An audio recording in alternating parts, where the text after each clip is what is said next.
This kitchen is a full expression of my design style, and I couldn't resist having a shelf so I could style a shelfie. I'm a stylist, it's what I do, I can't help it. Hi, I'm Style Director Kerrie-Ann Jones, and welcome to my YouTube channel where I chat all things home, style and design. Each week on my series, Styling Spaces, I'll share with you my expert advice and you'll learn styling tips and tricks, and I'll give you the lowdown on what's hot on interiors. So let's get into it. Welcome and thanks for joining me. If you like what you see here, I'd be so appreciative if you can give it a thumbs up and subscribe. Okay, so for this episode on Styling Spaces, let's talk about my styling manifesto.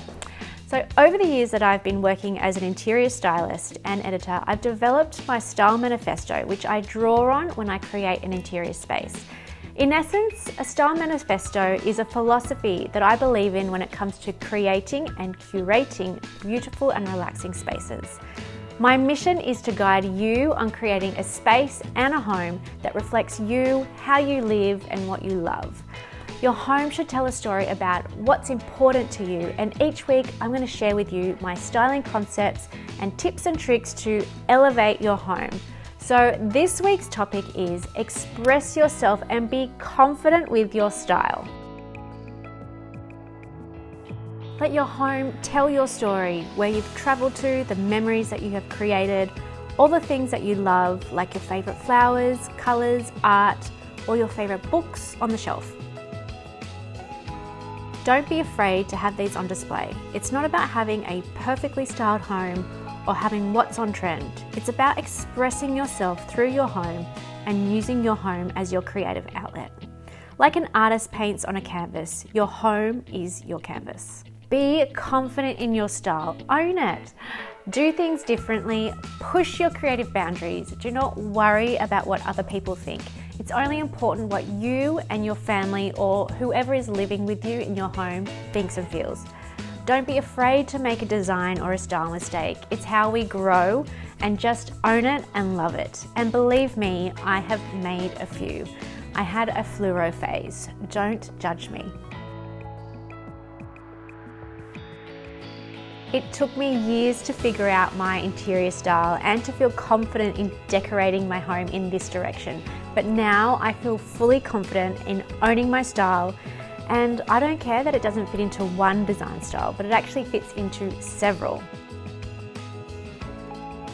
It's a mix of mid-century vintage with contemporary design and with a warm neutral colour palette with lots of texture. Your style doesn't have to fit into one design box. It's okay to mix and cross over. I find the key to keeping it all cohesive is in the colour palette. If you have a distinct and a consistent palette, it's much easier to mix design styles together. See, that's what I've done here in my home. I'll use my kitchen to show you as an example.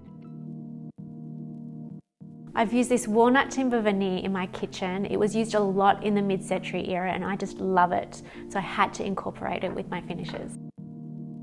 I designed curved edges for the range hood here and also for the island bench to create some contemporary features and to soften the space as well. I've used some warm colours with the stone bench top too. So here, this stone has some warm veining through it, which I think really matches the walnut timber. Look, even the fruit is in the colour palette. That was not intentional, I promise. I love the colour sage, so I've used this for my joinery doors here. I think the kitchen could have looked a little bit heavy if I kept with the walnut, and I did consider black too, which I still love the idea of, but I really wanted to inject some colour in the home, so I thought this was a great place for it. The colour sage is a cool colour, however I've made it work by using a desaturated tone, so it's soft and not too bright. When there is a grey undertone in the colour, it softens it and I find it's easier to mix with other colours. I've also used accents of gold for the hardware for a bit of glam. In case you haven't noticed, I like a bit of bling, so I've used this consistently throughout my home as well. This kitchen is a full expression of my design style, and I couldn't resist having a shelf so I could style a shelfie. I'm a stylist, it's what I do, I can't help it. So that's what I've done here. I've added a shelf for my styling, and I've actually used a warm colour palette for my styling as well to keep it all cohesive. I style these shelves up regularly with home decor, art or nature or anything that inspires me. It's there so I can express what I love and what's special to my family and I.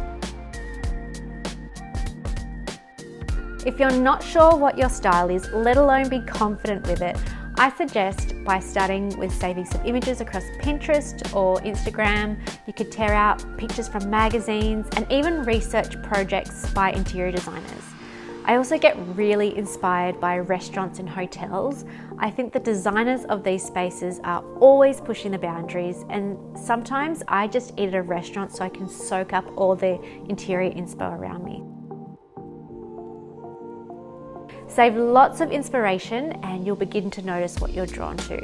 It could be the colours, the materials, the design features, textures. Just take note of what you consistently like.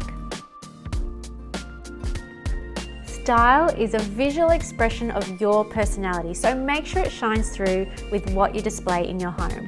Remember just to play around and have fun with it too. You don't need to take it too seriously. If you've enjoyed this episode, please hit the like button and remember to subscribe.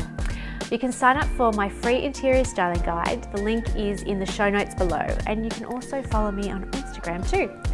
Thanks for joining me, and I'll see you for the next episode of Styling Spaces.